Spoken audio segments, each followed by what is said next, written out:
Welcome to this week's edition of World Crisis Radio. This is Webster Tarpley reporting from Washington, D.C. The events of the past week have presented us with a truly horrifying perspective.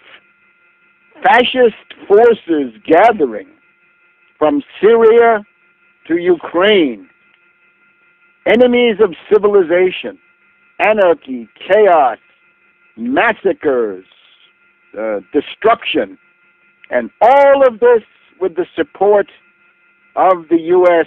State Department and our lunatic Secretary of State, John Forbes, alias Skull and Bones Kerry. One of the common denominators of this entire tragic and appalling situation is that John Forbes Kerry of Skull and Bones has lost all contact with reality. And I invite you to look back to the time of the Neocons, to the time of Bush and Cheney and Rumsfeld and Wolfowitz and Schulski and Feith and the rest of them. And you remember that famous quote, the differentiation between the reality-based community, which tries to understand things through causes by reason, and the essentially voluntaristic Schopenhauerian Nietzschean forces of the neocons, who simply believe that reality does not exist and that you make your own reality by purely irrational, ultra-subjectivist decisions. Right? In effect, the Heideggerian existentialist view, but with a large base in terms of world politics and so forth. If we look at Kerry in comparison to Bush, Cheney, Wolfowitz, Feith, Schulski, we will see that Kerry's relation to reality is weaker and more tenuous. In other words, he is a bigger lunatic than they ever were. And you can see this in his speech and associated remarks at the Geneva conference on Syria between Montreux, Syria this week. He seems to believe, or he seems to have convinced himself, that the vast majority, as he says, almost exclusively, the people who have gotten killed in Syria have been killed by the Assad regime, thinks Kerry. Now, does that include when the rebels kill each other, Secretary Kerry? Does that include when the Nusra Brigade kills the Islamic Front and the Islamic Front kills the Islamic Emirate of Iraq and Sham, and they all kill the Free Syrian Army? Does that also redound against Assad? As Kerry pointed out, or tried to convince the world, Assad is a magnet for terrorism. There is no greater reason, there's no greater cause for terrorism than Assad. Isn't this blaming the victim? Isn't this taking the blowback theory to a very extreme form? And naturally, if you want to know who is a bigger cause of terrorism in Syria than Assad, I would say Prince Bandar of Saudi Arabia, the CIA, Rafik, the Hariri family of Lebanon, the DGSE of France, the E6 of Britain, the Mossad, certainly, and others, forces in Jordan, I'm sure, and so forth. In other words, there are far greater causes of the presence of terrorists in Syria. How about the people who put them there? So blame the victim and attempt to convince the world of this. Now, does Kerry believe this stuff? If he's lying and he knows he's lying, this is bad, but worse is that he really believes what he's saying, in which case he is ripe for a straitjacket, a canvas blazer, for being committed, the loony bin, the funny farm. This is where Kerry needs to be put. And this is dangerous because, as he mumbled in the course of his speech there at Montreux, the option of military force has never been taken off the table. Is he serious? He wants to start a war? He'll end up impeached if he's lucky. Otherwise, he'll end up in some even more uncomfortable position. But certainly, impeached will be the lucky ones. Will be the ones who get impeached.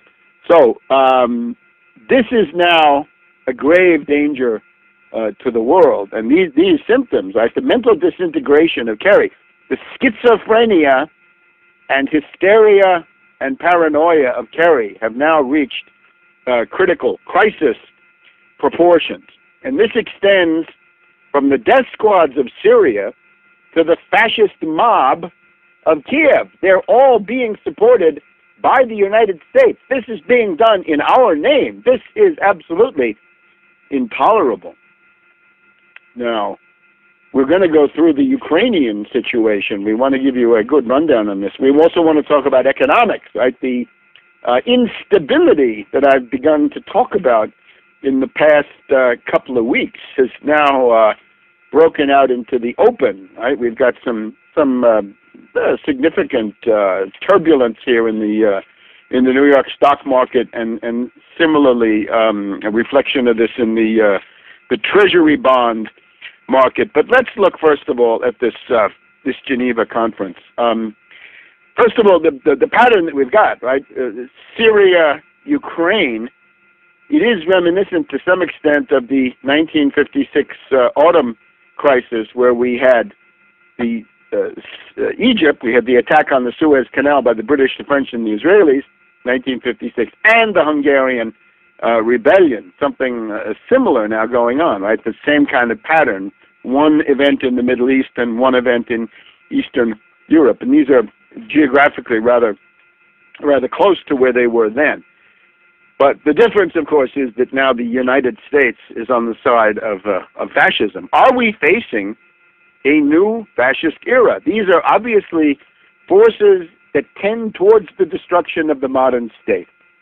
They are hooligans, they are gangs, neo-Nazis, with the various cultural connotations there in the situation of Syria. It's interesting that Jarba, the delegate of the death squads in Syria, tried to argue that Assad is playing the role of the Nazi. I'm sorry, if we go back and compare this to, say, the Spanish Civil War, Franco the fascist, supported by Hitler, this looks very much like the Syrian death squads, or the Sudeten Germans, supported by Hitler. That looks pretty much like the rebellion, the terrorist rebels there in Syria, or indeed other examples that we could bring. But a new fascist era brought on, out of the desperation of finance capital, their inability to continue their domination of the world, their attempt to reorganize the world to some extent so that they can continue for another 50 or 100 years, or whatever they tell them, whatever they're telling themselves in Davos this week. But let's take a look at some of the details of the event there in Switzerland. It is reminiscent in some ways of these big events like the Congress of Vienna 1815 or the Versailles Conference 1919. This was a kind of a showcase of the different personalities. And who did we have, right? First of all, the Syrian delegation, people like Moallem and Jafari, monuments of dignity because of what they represent. These are not individual characteristics so much as you can gain dignity and status within history based on what your program is, based on what you're there to defend.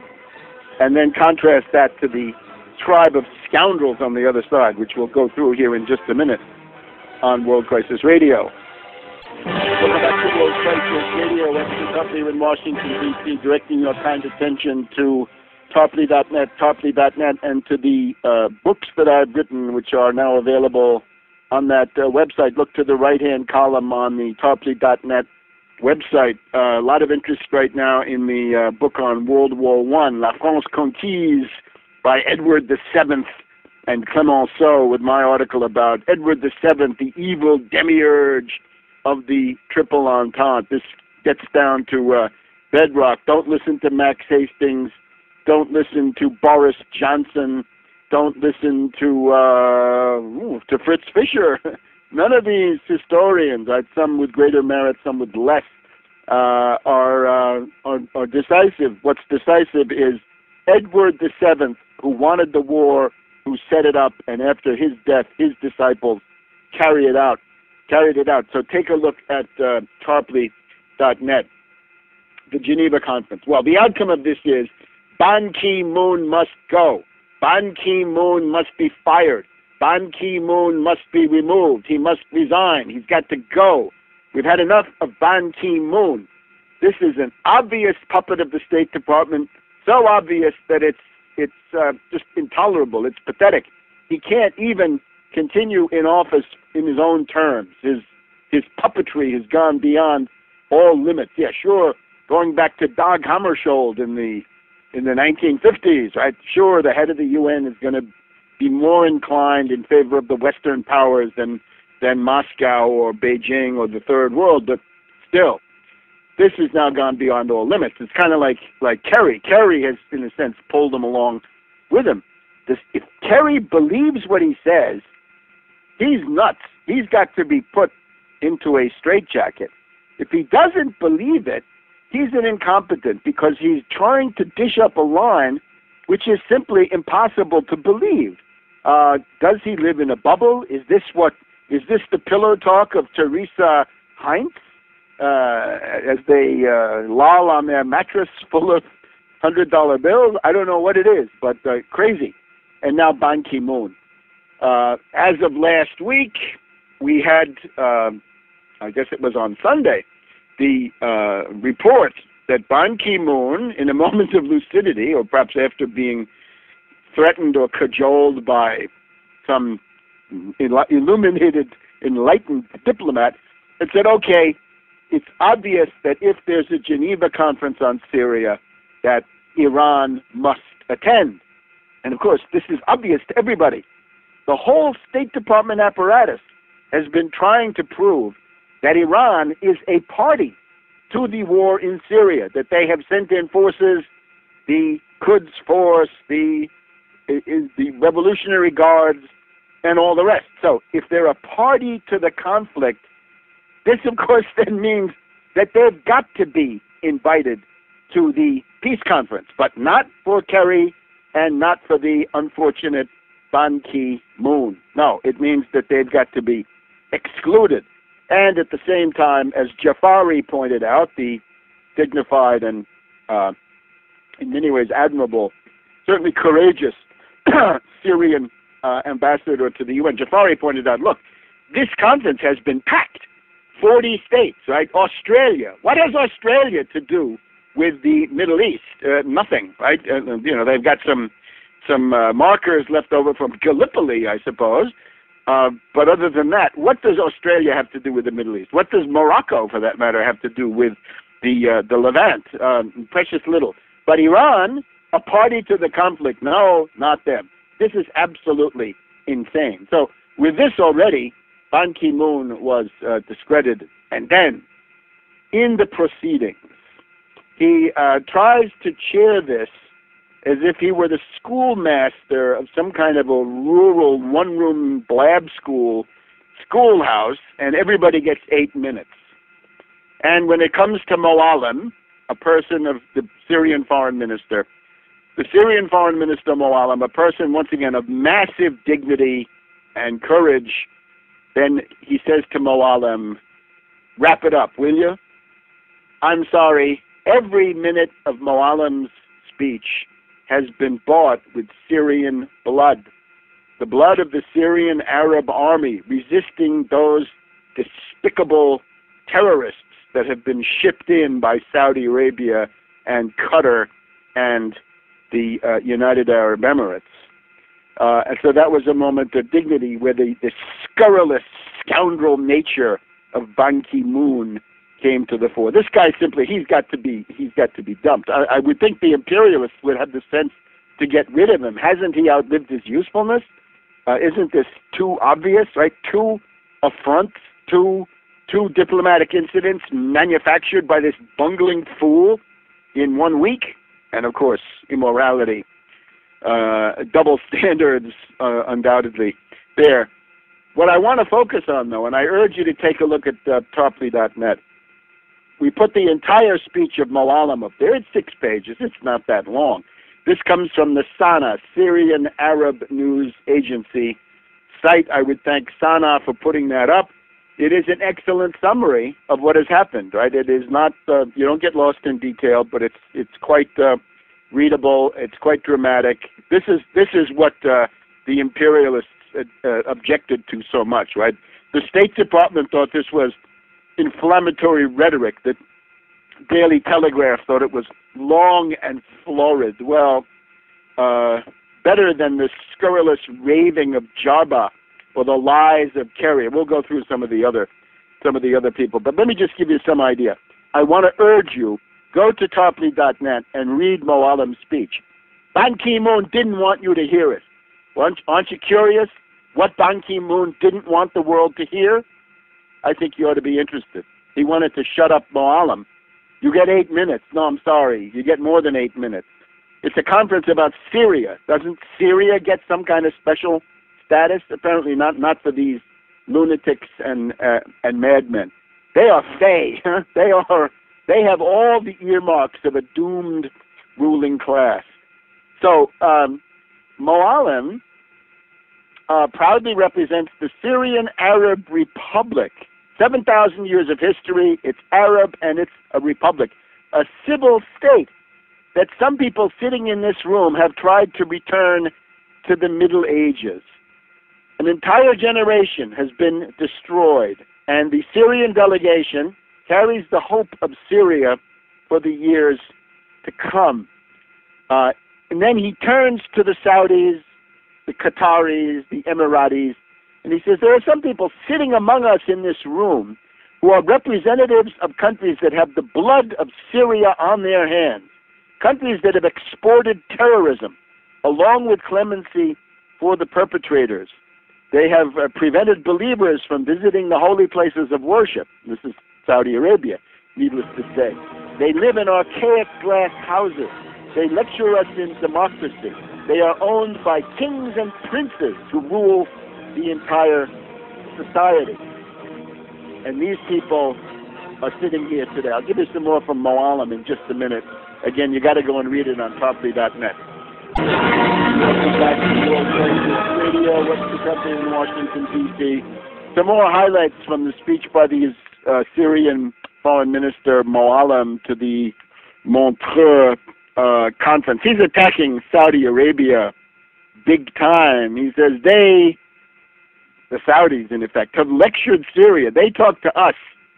They are immersed in the mud of slavery, because the Saudis have domestic slavery. I've written about this. The mud of slavery, infanticide, and other medieval practices. Their masks have fallen from their quivering faces to reveal their perverse ambitions. That might be Qatar. A desire to destabilize and destroy Syria by exporting their national product, which is terrorism. Now, 83 nationalities are fighting. Terrorists, jihadis. 83 nationalities are fighting in Syria. And you want to have a Syrian peace and a Syrian future? How can a Chechen, an Afghani, a Saudi, a Turk, a Frenchman, a British terrorist deliver on the aspirations of the Syrian people? Saudi Arabia knows nothing of Islam except perverse Wahhabism, says the courageous and dignified Moallem. And at this point, they're obviously apoplectic with rage. He goes through I won't go through you can read this, the details of the atrocities coming from this perverse doctrine. Obviously, the revolutionaries cannibalize a man's heart and do this in the name of democracy. He calls the people coming in freedom-fighting monsters, alien monsters who kill, loot, behead, slaughter, rape, and burn people alive. And that blood-soaked finger is then pointed at Assad and the Syrian army. The Saudi policy is to export human monsters fully soaked in the abhorrent Wahhabite ideology at the expense of Syrian blood. And now the geopolitical situation of Syria, they have not had good neighbors. The backstabbers in the north, Erdogan of Turkey. The silent bystanders to the truth in the west, Iraq, weak. This is Lebanon, weak. A weak south, accustomed to doing the bidding of others, Jordan, notorious. Or the tired and exhausted east, still reeling from the plots to destroy it. That's Iraq. He makes fun of Erdogan, of course, and how it blows back. This is important for all the imperialists. Notice how the magic eventually turns on the magician. And the Turkish policy has gone from zero problems to zero foreign policy, and they are left with zero credibility. Back to Saudi Arabia to attack Said Qutb. This was the anti-Nasser ideologue. This is essentially the fountainhead of the modern form of this crazy stuff. These were the opponents of the great President Nasser of Egypt. And of course, Mohammed Abdel Wahab gets attacked. And they've been spreading havoc from Tunisia to Libya to Egypt and then to Syria. Illusion that exists only in their sick minds, says Moallem. And all of this is supposed to add up to the glorious Syrian revolution for democracy. He refutes the chemical weapons story. He says this is a fabricated story. The chemical weapons story has failed to convince even the American public, let alone the Syrians. They speak the language of blood, war, colonialism, and hegemony. And of course, the people blowing themselves up in Syria today are the same ones who blew themselves up in New York over the past years. Then we have the Friends of Syria, right? These series of conferences, autocratic, oppressive monarchies who know nothing of a civil state, colonial powers, guilty of all the crimes. Those are the Friends of Syria. One of the things he points out a lot is that the sanctions on Syria include food. Remember, one of the horrendous things about the sanctions against Iraq is that they included food and medicine. The sanctions against Syria are the same, according to Moallem. The embargo, all of this, no food coming in. You want to do something simple for the Syrian people, lift these despicable economic warfare sanctions. And he says, the Syrians among us here, meaning Jarba, who's squirming in his seat, the Syrians among us here have been the facilitators and implementers of this at the expense of their own people. They sold themselves to Israel, becoming her eyes on the ground and her fingers on the trigger for Syria's destruction. This is a powerful speech. These people like Jarba have been living, he never mentions any of them by name. They've been living in 5-star hotels, selling themselves to the highest foreign bidder. Well, you can't speak on behalf of the Syrian people if you're a traitor to their cause and an agent for their enemies. The freezing cold winters because of the lack of methane, right, of mazout, that's also due to these sanctions. The Syrian Arab Republic has welcomed hundreds of international journalists and facilitated their mobility, security, and access. Yes, it's true. I'm one of them. I can tell you. He's right. It's true. But there are other international journalists who are clandestine agents of certain parties sitting here. Now, turning to the rebels, the really big question. What have you done, you who claim to speak on behalf of the Syrian people? What is your vision for this great country? What are your ideas or your political manifesto? What are your agents of change on the ground other than your armed criminal gangs? What is the program? What do they want? They say, oh, well, Assad has to go. Yeah, then what? That's the leap into the dark. And, of course, have you built any schools or health centers? No. Have you guarded artifacts in museums? No. The only thing you've done is to disgrace yourselves by begging the United States to bomb Syria. That's the net result of these opposition forces. And he goes on, the Assad regime committed to defend Christian and Muslim, mentions Malula, the last community that speaks Aramaic, the language of Jesus Christ, and this is the Syrian policy of toleration. And this is real. This I have seen. This is absolutely real, be it Orthodox or Latin, Christianity, Melkite, whatever it is. This is all protected. He thanks Russia and China. Russia has been a true champion on the international stage. China, the BRICS countries, Iran, Iraq, and other Arab and Muslim countries, along with certain African and Latin American nations that have been involved. So the West is supporting Arab countries to supply lethal weapons to Al-Qaeda. The West publicly claims to be fighting terrorism, while in fact it is covertly nourishing it. And the result, cannibalizing and butchery. We have to prevent the collapse of the entire Middle East to protect civilization, culture, and diversity, and to preserve the dialogue of civilizations in the birthplace of religion. We have come to protect tolerant Islam that has been distorted, and to protect the Christians of the Levant.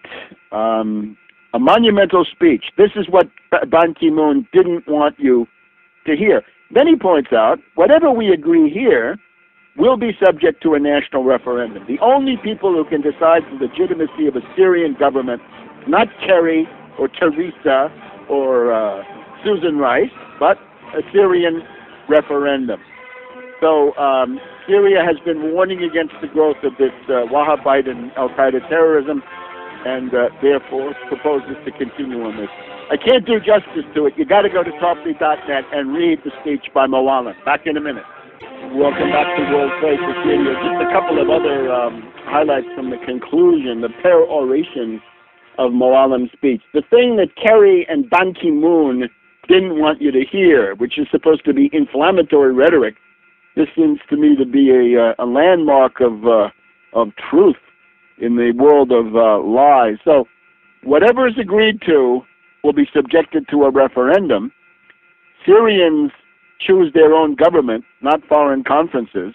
Referendum, plebiscite. It's time to fight terrorism. U.S., France, Britain, Russia, Iraq, Afghanistan, Pakistan, all hit by terrorism.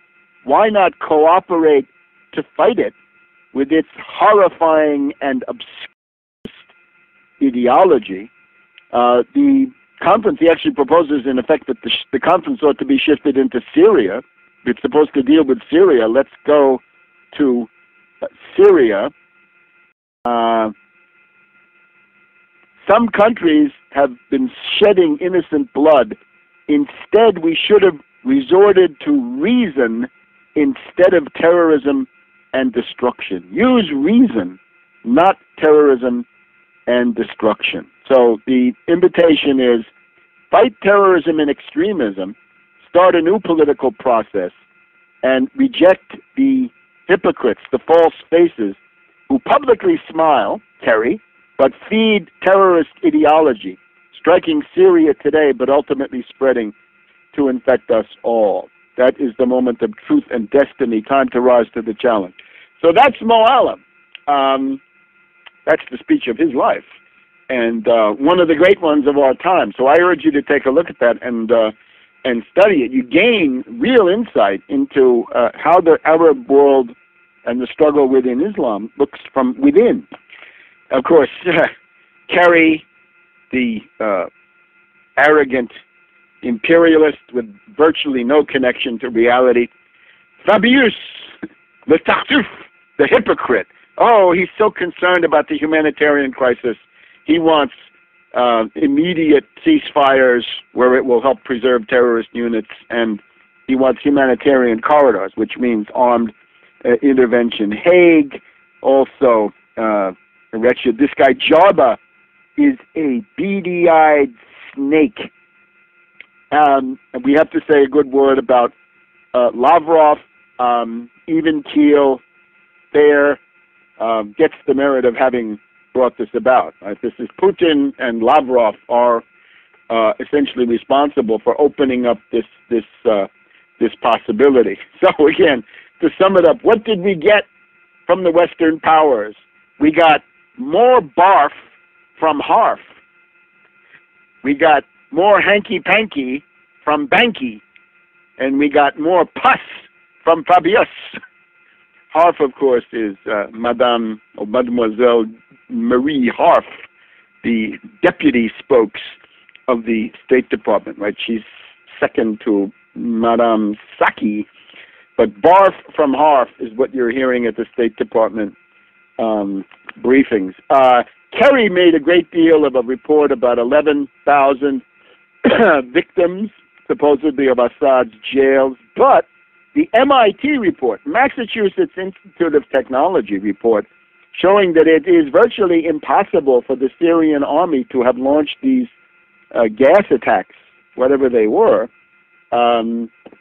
nothing, not cited by the Western powers. And of course, we don't really have all the statements of all the 40 foreign ministers who were all, it was all divided up among them, right? 8 minutes. I suppose Ban Ki-moon invited 10 more so that he could keep Moallem even shorter. But Moallem will be heard, and I urge you, make sure Ban Ki-moon doesn't prevent you from studying that thing on by Moallem. As I was watching this, I was thinking, this is the way the League of Nations died. This is the death rattle of the United Nations unless something is done. You cannot have somebody who is this crude of a partisan, right? So much prejudice, so much animus, so much venom, and so inept, such a bungler as Ban Ki-moon. Who's the historical parallel? Well, there was a guy called Joseph Avenol, A-V-E-N-O-L. And this Joseph Avenol was the General Secretary of the League of Nations in Geneva, same places. That's where they are now. They're back from Montreux. They've gone to Geneva. From 1933 to 1940, Joseph Avenol was the Secretary General of the League of Nations. And he was a fascist. He was a Vichyssois. He later on tried to join Marshal Pétain and the fascist regime. And what he did was, when Italy attacked Ethiopia, he sympathized with Italy. When Japan attacked Manchuria, he sympathized with Japan. When Germany quit the League of Nations, he tried to get them back. When the Japanese quit, he tried to get them back. And he was mainly concerned in the Munich crisis. He didn't want Germany to be offended by any of the speeches. So this was an appeaser, a fascist collaborator, Joseph Avenol, and he was the gravedigger of the League of Nations. Right?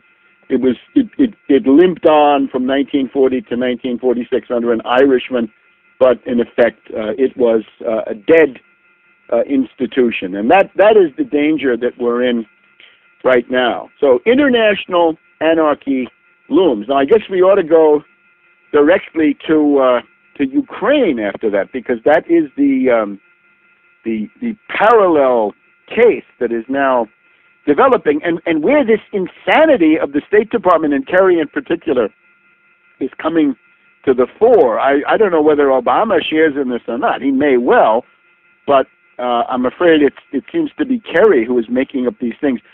Got to remember also, Kerry's wife, Teresa Heinz, comes from Salazar, Portugal. In other words, the fascist regime of Salazar in Portugal and the colonial situation of the late Salazar regime is essentially where she comes from. So he may be getting this kind of pro-fascist line in his in his private life through his various contacts.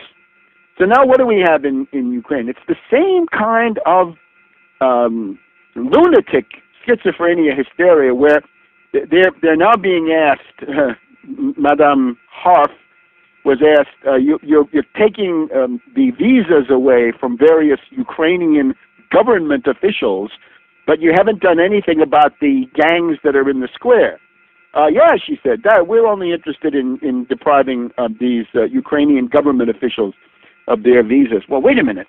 Those are Nazi gangs. Those are neo-fascist goon squads in that square, and you're calling them democracy protesters? Again, it's just as crazy as saying everybody who dies in Syria, this is the responsibility of Bashar al-Assad. We have certified fascists, neo-Nazis, anti-Semites who dominate this scene. Right?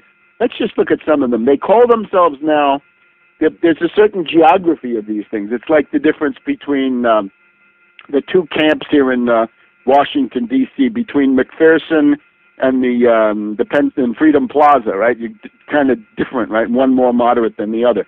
But there's one group which is absolutely neo-fascist.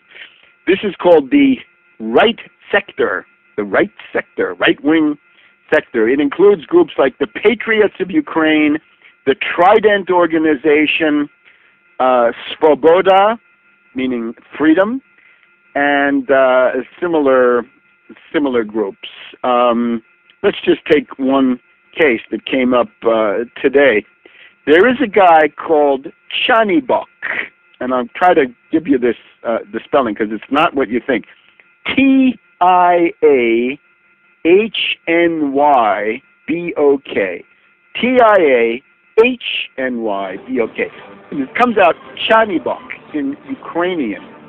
This is a certified fascist. He actually figures in published analyses of fascism in Europe in the past 10 years. A certified fascist. He is one of the leaders, and maybe the leader, of the Svoboda Party, which dominates this entire thing in the public square, which you have not been told. Back in a minute on World Crisis Radio. Welcome back to World Crisis Radio. Webster Tarpley here in Washington, D.C. So we're looking at this horrifying pattern, U.S. support for al-Qaeda terrorists in Syria and U.S. support for a fascist mob in the streets of Kiev, Ukraine, and other Ukrainian cities where these hooligans have now broken out. Some of the coverage on this stresses the violence. Well, violence is always deplorable, but the main thing is violence in the name of what? And it's in the name of fascist neo-Nazi race theory. And that is this Svoboda Party. The Svoboda Party is the Social National Party of Ukraine. Yeah, social national, meaning national social, meaning national socialist. It is a neo-fascist party. Now, don't take my word for it. We have distinguished academics here. I have looked at the internet. We have a distinguished book called Analyzing Fascist Discourse, European Fascism in Talk and Text by Wodak and Richardson, published by Routledge and Kegan Paul, I think, in London, or just Routledge these days, R-O-U-T-L-E-D-G-E, Routledge, the London and New York publisher. And in this book, Analyzing Fascist Discourse, we find none other than our dear friend here, Alyeh Chanibok. The G gets very weak when you go down to those parts. So he's got speeches where he inveighs against the enemies of Ukraine. These include Moskali, meaning the Russians. He hates the Germans, interestingly enough, and he hates Jews. This is all Chanibok, and he's on record with this stuff.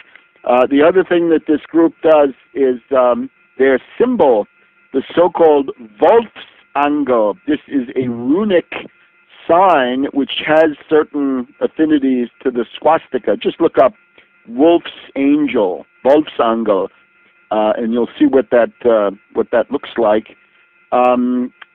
They beat up their political opponents, especially labor organizers. If you're a trade union organizer, if you show a red flag, if you have any kind of pro-worker ideology, then our dear friend Chanibok is going to be there for you.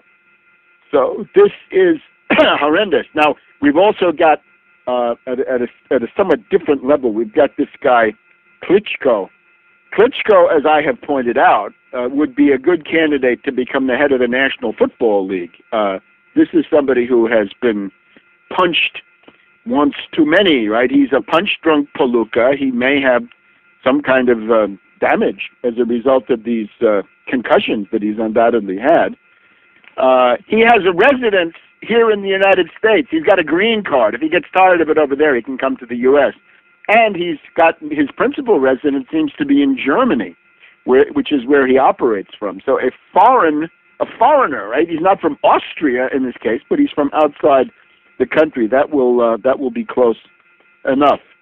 So this is what the State Department is hiding. Mademoiselle Harf is not telling you any of this because they're supporting fascists. What can we say? Why does the State Department support fascists and Nazis? That would be my question there in the briefing. And all of this being hidden. Here, another interesting thing is each side accuses the other side of arming provocateurs. The government essentially says that the demonstrators are preparing to assassinate some of their own people as a sympathy gag. And indeed, that may be what we had this week.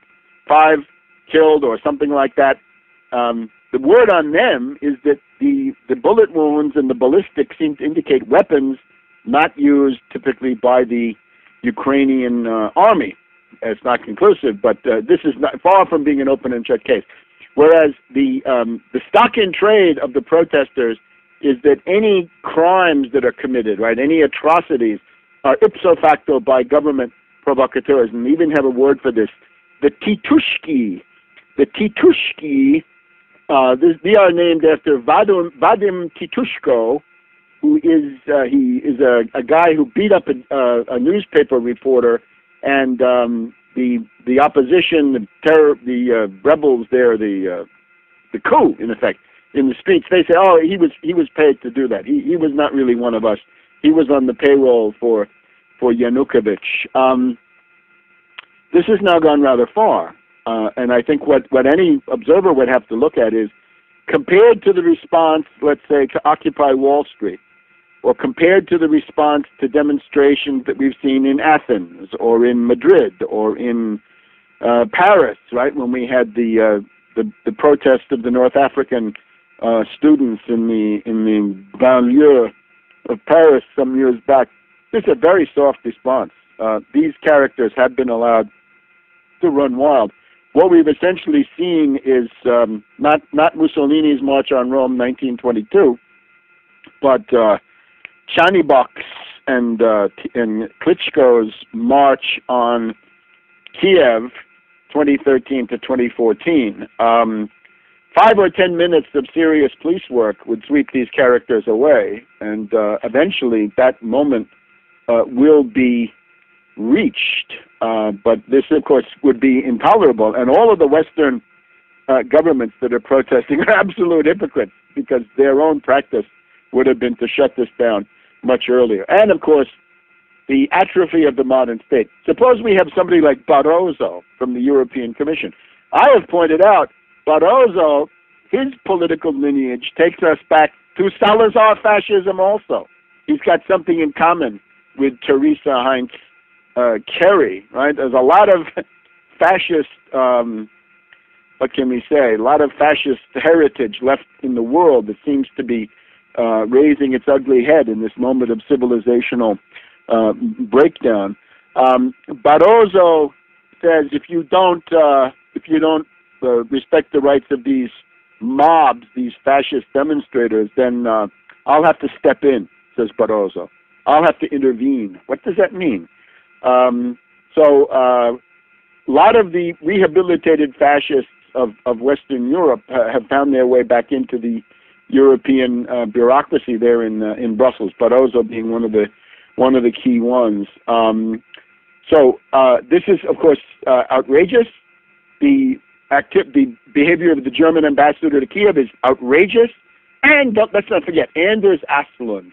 Now we see what this evil gnome was doing. Remember, Anders Aslund, along with Jeffrey Sachs, was sent in to the collapsing Soviet Union to implement IMF shock therapy, right?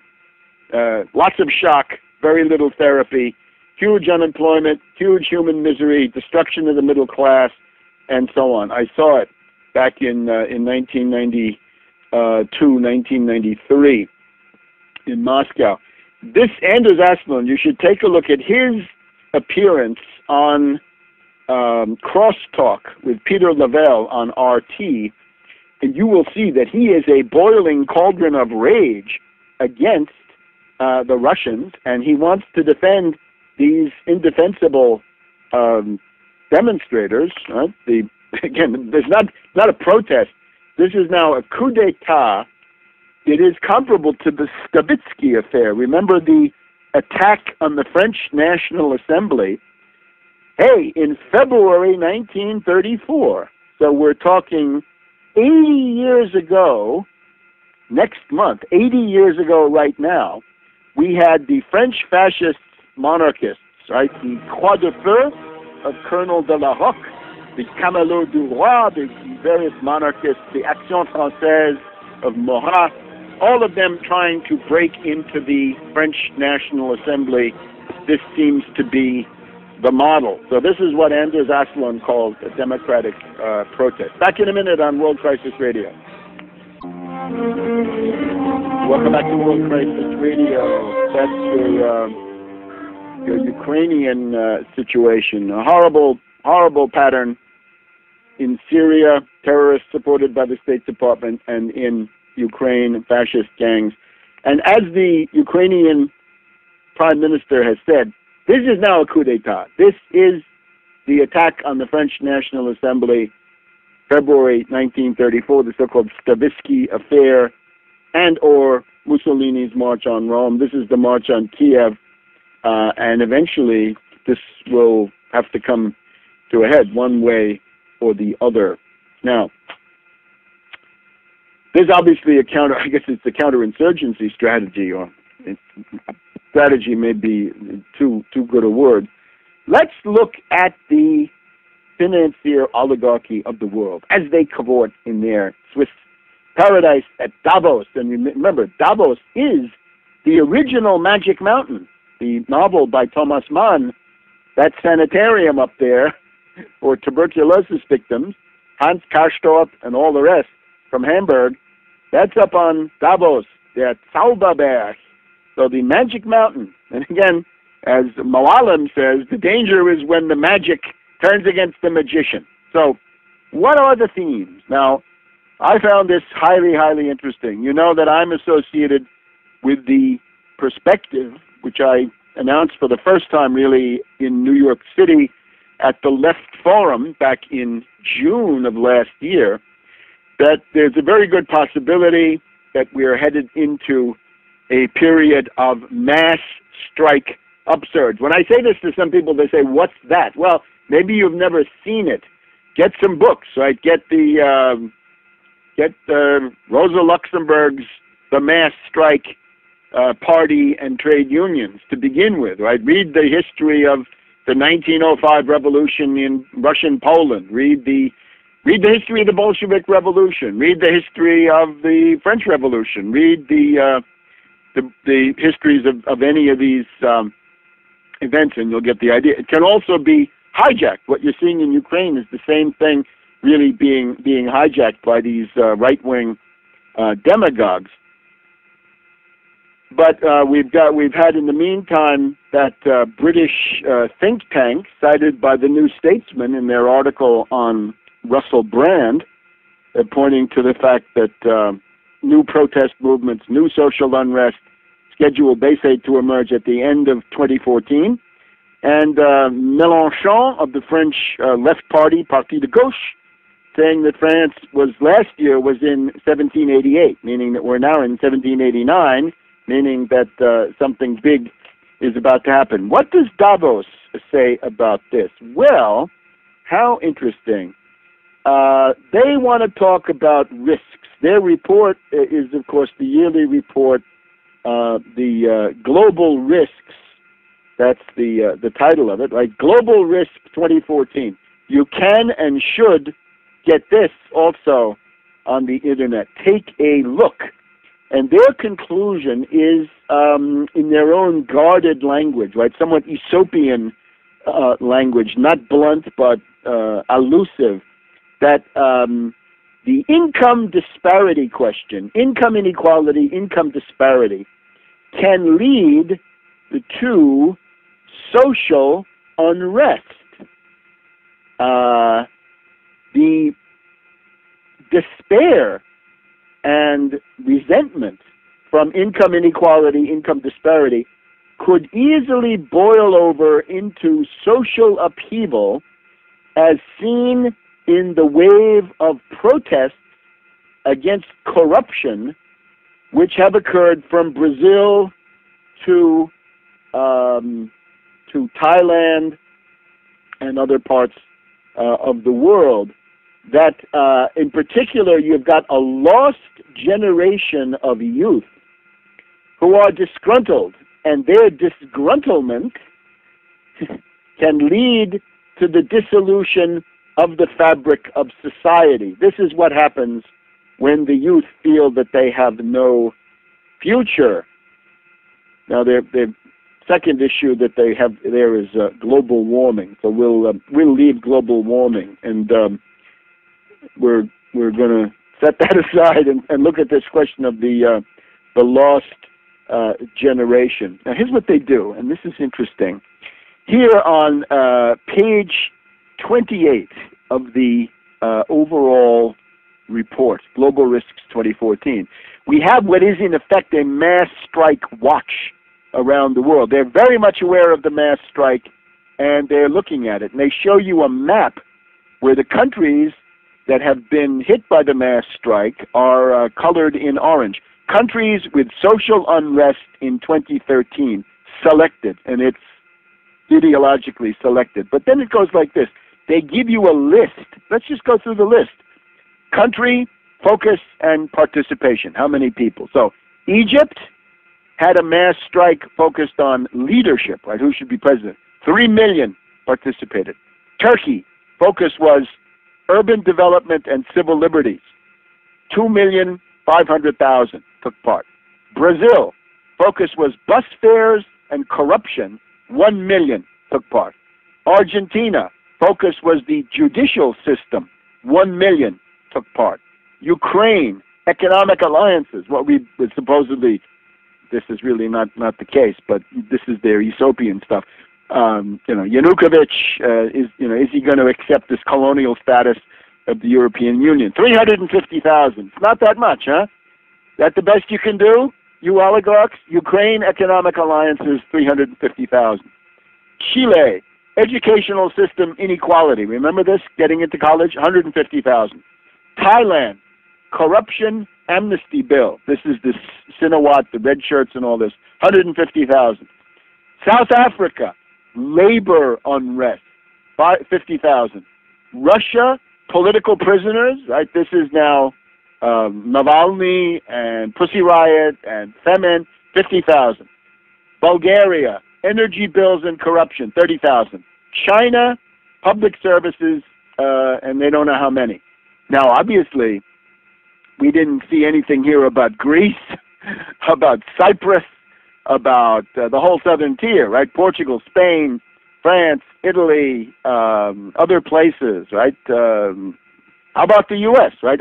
We probably had more people in the the various fast food agitations or the various mobilizations against fascist governors than this shows. But anyway, you get the idea. They are attempting, as best they can, prisoners of their own oligarchical, financier, derivatives-based ideology. They're trying to monitor this stuff. So therefore, my proposal to you, what are they discussing in Davos? They are discussing counterinsurgency against this mass strike. Send in the clowns, right? Send in Grillo, Dieudonné, send in the various other clowns, send in demagogues, send in Chanibok, send in whoever you can to try to give these people. Welcome back to World Crisis Radio. So that's what's going on in Davos, right? There's all these edifying themes, but behind the scenes, right, when they get into the networking phase, when the brandy comes out after the sunset up there in the Alps on the Magic Mountain, it's going to be what do we do to fight this mass strike, to neutralize it, right? Cognitive infiltration. Snowden, Assange, the clowns, the fascists, right? There's a whole cast of thousands ready to give you a bum steer. And if you want to avoid that, you keep the dial set right here. The other interesting thing, of course, is that the line of many of the authorities at this conference is that Europe is now out of the danger zone, right? The euro, all of that crisis, right? Sovereign debt crisis, really a crisis of Deutsche Bank, Barclays Bank, and Societe Generale and Unicredito, all of them, that's who was in crisis, but they shifted that to the various governments. So they claim they're out of the danger zone. Oh, we've got Eric Schmidt of Google saying the U.S. is now a police state. As a result of the various findings of these various commissions, we have to ask ourselves, was not the purpose of Snowden from the very beginning to secure the privatization of the surveillance under the auspices of Google and related companies, already, of course, in a secret alliance since the, not secret, but front page Washington Post, secret alliance with the National Security Agency, right? Was that not his purpose, right? As I've always tried to point out, these limited hangout operations are generally used to reorganize the intelligence community for what the old boys consider to be the tasks of the future. All right, now let's get to some economics. Obviously, we're going to try to talk about the Trans-Pacific Partnership that we devoted some time to next week. We're now approaching a critical moment of the Trans-Pacific Partnership. How is this possible? A free trade sellout where the text has been secretly manufactured with the participation of financier oligarchs, zombie bankers, hedge fund hyenas, and sweatshop operators, but not the Congress? It's ridiculous. And now Obama wants fast track for that? No, no, and no. So that is obviously critical. And now Obama, is he gonna say something about this in his much touted State of the Union, which is now already next week? We're going to be watching that one, right? So watch the Twitter feed for various protests and related actions to try to expose the monstrosity of the Trans-Pacific Partnership. Now, today we've had the stock market down 200. Yesterday it was down also. S&P is down 2% for the year, meaning the month, and the Dow is down 3%. So this was today we seem to be in the biggest correction. It's not officially a correction yet, of course, but if you get down, to 10, 15%, it'll be a correction. The biggest correction under quantitative easing so far. And this has got to do, of course, with the so-called tapering, the reduction in the QE3 purchases, right? 85 billion down to 75 billion, down to 60 billion, or whatever it is. And that all of these financial freaks and geeks are wondering, it's the Fed tapering, but is this now the big one. It's also complicated by the fact that emerging markets are showing weakness. The emerging market index has been down 13 weeks in a row. Blankfein says that he loves emerging markets nevertheless. That's probably a good sign to get out of them. But you get the idea, right? Instability, systemic risk creeping back in. Now, it's very ironic that this should be happening so soon after the elevation of Janet Yellen. And here we have Yellen on the front page of Time magazine of January 20th. And we're told that she's from that gritty proletarian Bay Ridge, Brooklyn neighborhood. She went to a public high school. Her father was a doctor who served the poor in that Bay Ridge neighborhood. But look, this person is now a financier oligarch. She is an exponent of behavioral economics. That is what Cass Sunstein is into with his nudge stuff. Behavioral economics is bankrupt, and it's actually worse than Keynesianism. She is touted here as a pupil of Tobin, the Keynesian at Yale, and of Stiglitz, also at Yale, also Keynesian. But she's actually worse. She's worse than Keynes. Keynes is already bad enough. Keynes will fail. Guaranteed will fail. It failed for the British. It did not get them out of the Depression. And it left them in terrible situation in the 40s and 50s. Keynes will not work, but she's now into this behavioral economics. Remember, Keynes represents the standpoint of the central banker, which is what he was. He was a central banker. He writes from that point of view. The inferiority of the Austrian school is that their standpoint is the individual speculator, much more narrow, much more sociopathic, much more distorted. Yellen, with behavioral economics, is closer to the purview of the individual, right? In this case, it's sort of an individual consumer. I can't believe it, but one of her scientific papers is about what factors enter into the decision of a husband and wife to hire a babysitter. This is not the level at which economic truth can emerge. I'm sorry. This is the keyhole version of history. But here's what we need to know about Yellen. She is one of the architects of quantitative easing. She is the QE queen. And that is what's falling apart now. The hot money, remember there are four ways you can approach the policy. You can have hot money, which we've had, right, which flows into speculative markets and lowers the value of your currency. We've had that. You can have immediate deflationary crash, liquidate everything, with Andrew Mellon, Ron Paul, the Austrian school. Too bad if you died. You can have a consumer-led recovery, which was the stimulus, which is better than those two. It had some effect, but once it's over, and you don't have a recovery. Or you can have what I represent, which is the Lautenbach and Wojtyński use of the central bank. Seize the central bank, issue 0% 100-year credit for infrastructure and 30 million jobs. Yellen, in 2010, was the vice chair of the Fed, and she helped to devise the later stages of a controversial plan to buy trillions of dollars in assets, shoring up the battered economy. No, not shoring up the battered economy, dear Rana Foruhar of Time magazine, shoring up the derivatives market, because what was being bought were collateralized debt obligations, mortgage-backed securities, and other poisonous, toxic, kited, bankrupt derivatives. That plan, quantitative easing, may well have been the difference between losing a job and keeping it. Well, yeah, if you work for Goldman Sachs, that's for sure. Otherwise, not very much. And during her hearings, as I tried to point out, she was asked, how come you don't help the economy directly? She said, oh, no, we can't do that. We can only help the economy through the banks. Baloney, you can open up a credit stimulus. I don't want to hear about fiscal stimulus.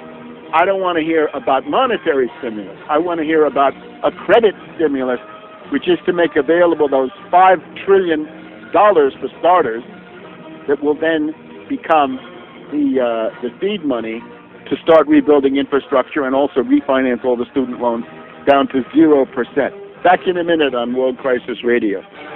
Welcome back to World Crisis Radio. So Time magazine, in this puff piece about Yellen, they want to stress that she's a populist. Oh yeah, she's a populist. She comes from that gritty, working class Bay Ridge neighborhood in southwest Brooklyn. Yeah. We're told that she was out there in San Francisco, and she raised concerns about the coming bubble in subprime mortgages that would balloon into the worst economic disruption. That's ridiculous.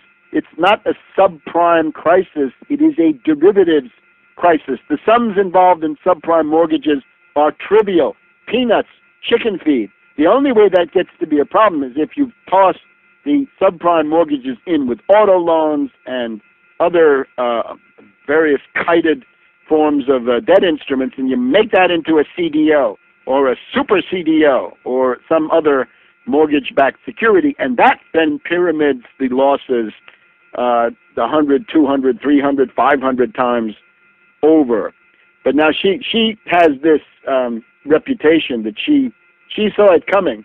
Yeah, she saw it coming, and then she devised the plan to support not the economy and not even treasury bonds, but to support these mortgage-backed securities and CDOs. Now, her dilemma, says Time magazine, taper off the $75 billion a month treasury bond purchases of mortgage-backed assets too quickly, and the recovery could stall. But if you do it too slowly, then you get asset bubbles and longer-term inflation. And Alan Meltzer is very concerned about this, and he's an eminent Fed historian. What a load of garbage. She's from the behavioral economics field. Apparently her actual skill is a kind of a mediator. She's surrounded herself by very bright and powerful men in both her work and her personal life. The quantitative easing programs have functioned as splints on the broken but healing economy. No, not the economy, the derivatives market. It is much too narrow. So here's the ultimate irony of all this, is that she believes in trickle-down economics. Here's the concluding part of this Time magazine profile. She wants to defend what she's done, right? QE3. She says, you know, a lot of people say this asset buying under QE3 is just helping rich people, but it's not true. Our policy is aimed at holding down long-term interest rates, which supports the recovery by encouraging spending.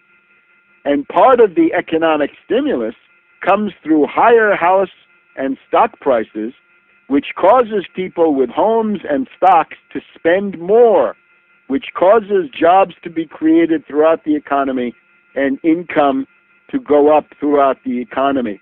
A rising tide, says Time magazine, can lift all boats.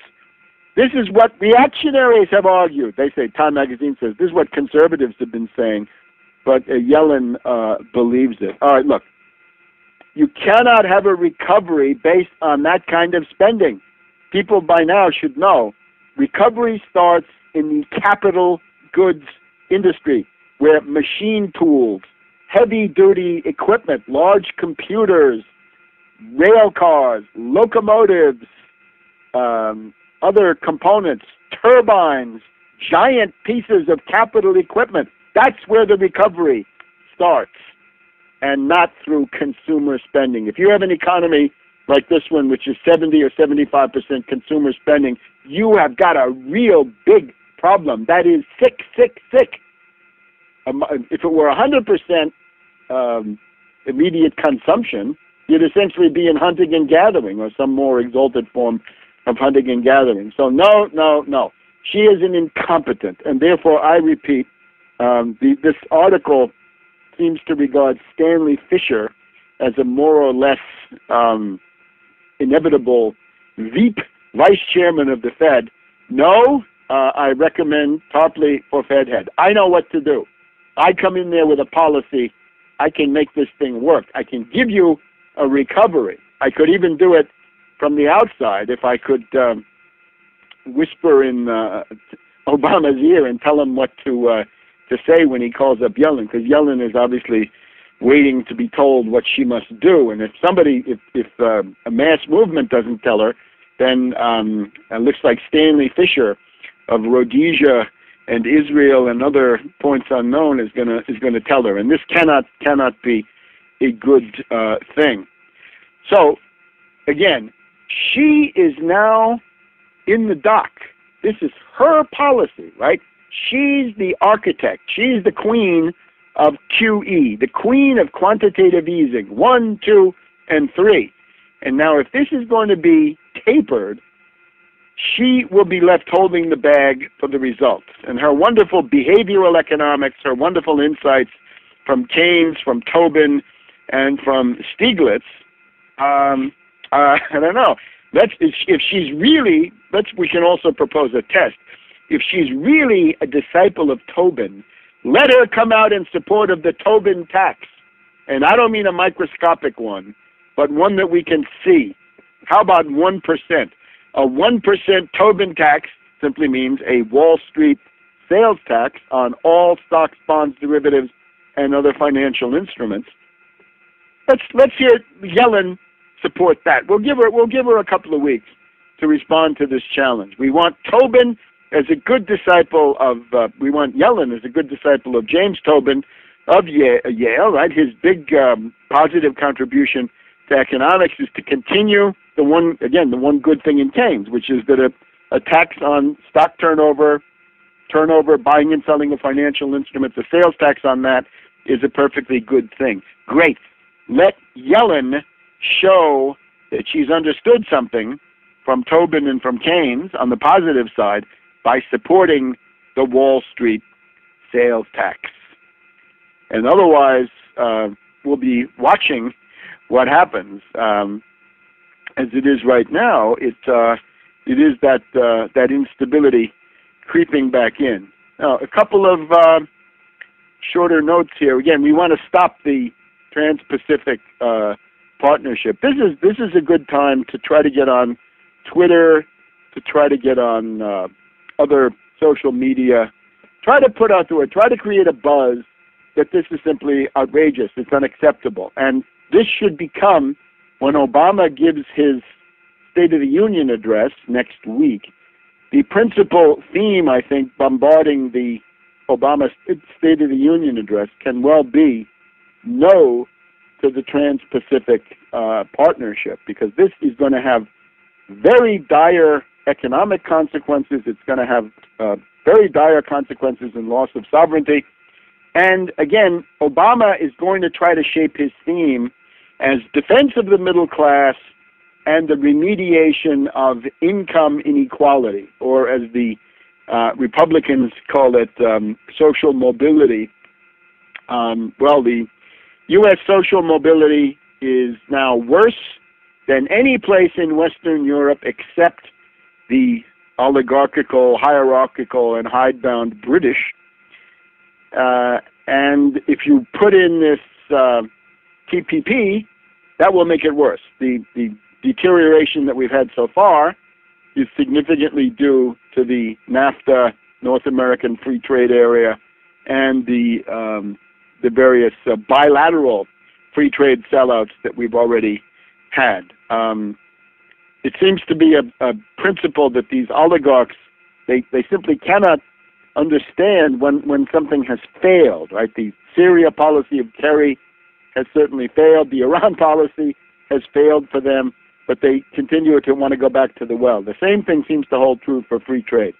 Remember, in the classic American system, as enunciated, let's say, by Henry Clay, it's the shortest and the clearest, there are three components.